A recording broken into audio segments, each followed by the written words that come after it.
All right, I'm going to show you how to change the battery on your Ryobi super blower.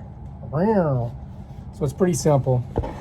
All you got to do is you got to come under here, you got to reach under and you got to squeeze it. You hear that snap? Once you hear that snap, then you can just pull it. It comes right off. If you look at the back of it, when I do that, it pulls that little lip. See that? Off of there. And then here is where that little lip catches. And it slides right on those two tracks in.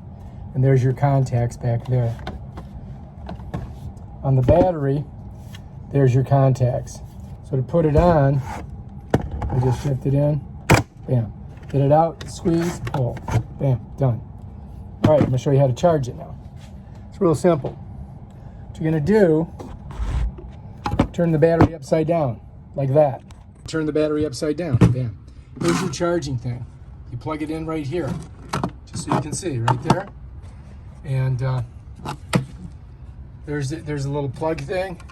Here's your little thing. You gotta look at it, because you gotta get it even with those little, see how that thing is? So that's gotta fit in there, right? So you gotta know which way it goes in. So you're gonna slide it in there, like that. Pop, it's ready to go. And then the cord is plugged in over here, so it should work. So now all I gotta do is turn this over, get a red light, slide it on here like this.